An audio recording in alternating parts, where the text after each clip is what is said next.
Supreme court में वक्फ संशोधन अधिनियम 2025 की संवैधानिक वैधता के खिलाफ याचिकाओं पर सुनवाई कल यानी गुरुवार को फिर से होगी। बुधवार को सुनवाई शुरू होते ही मुख्य न्यायाधीश जस्टिस संजीव खन्ना, जस्टिस संजय कुमार और जस्टिस के.वी. विश्वनाथन की पीठ ने पक्षों से दो बिंदुओं पर विचार करने को कहा। सुप्रीम कोर्ट ने कहा कि उसके सामने दो सवाल हैं। पहला, क्या उसे मामले की सुनवाई करनी चाहिए या हाई कोर्ट को सौंप देना चाहिए।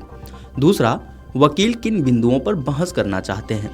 सुनवाई के दौरान याचिकाकर्ताओं ने कोर्ट के सामने कानून की खामियां गिनाई तो सरकार ने कानून के पक्ष में दलीलें दी। इसके बाद केंद्र ने कोर्ट से मामले की सुनवाई कल करने का निवेदन किया। सरकार की बात मानते हुए कोर्ट ने मामले की सुनवाई के लिए कल दोपहर 2 बजे का समय तय किया है।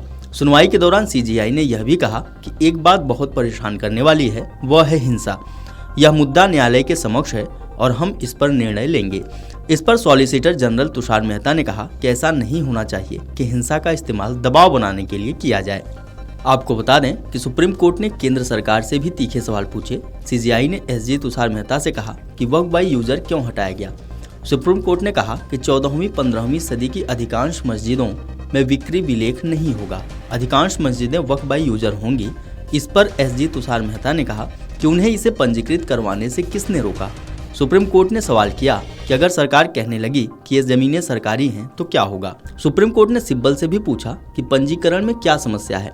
सिब्बल ने कहा कि मैं कह रहा हूं कि उपयोगकर्ता द्वारा वक्फ को समाप्त कर दिया गया है, यह मेरे धर्म का अभिन्न अंग है, इसे राम जन्मभूमि फैसले में मान्यता दी गई है। सिब्बल ने कहा कि समस्या यह है कि वे कहेंगे कि यदि वक्फ 3000 साल पहले बनाया गया है तो वह डीड मांगेंगे। एसजी तुषार मेहता ने कहा कि अदालत इस समय उस कानून पर सुनवाई कर रही है जिसे व्यापक चर्चा और विमर्श के बाद लाया गया है। अब मैं वह सच्चाई सामने रख रहा हूं जिसे याचिकाकर्ताओं ने नजरअंदाज कर रहे हैं। इस कानून को बनाने के लिए एक संयुक्त संसदीय समिति यानी जेपीसी का गठन किया गया था। इस समिति ने कई बैठकें की, देश की प्रमुख शहरों का दौरा किया, विभिन्न पक्षों से परामर्श किया और प्राप्त हुए 29 लाख सुझावों पर गंभीरता से विचार किया। इसके बाद इसे सदन में पास करवाया गया। सर्वोच्च न्यायालय की ओर से बुधवार को कोई आदेश जारी नहीं किया गया। सीजेआई ने मौखिक रूप से कहा कि जो भी संपत्ति उपयोगकर्ता द्वारा वक्फ घोषित की गई है या न्यायालय द्वारा घोषित की गई है उसे अधिसूचित नहीं किया जाएगा।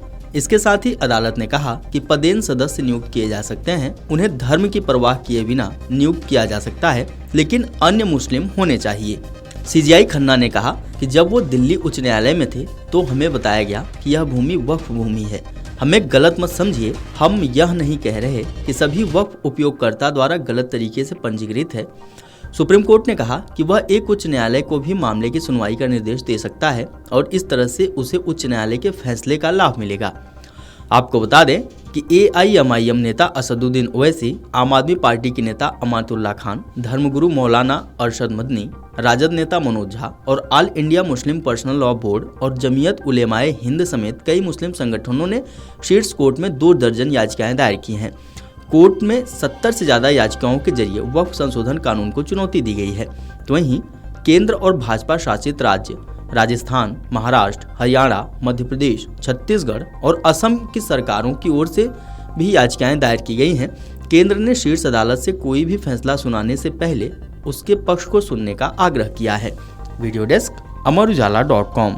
अगर आप ये वीडियो YouTube पर देख रहे हैं तो हमारे चैनल को सब्सक्राइब कर बेल आइकन दबाएं और Facebook पर देख रहे हैं तो हमारे पेज को लाइक करें। 8 मिलियन प्लस सब्सक्राइबर, आपके इस भरोसे के लिए बहुत धन्यवाद।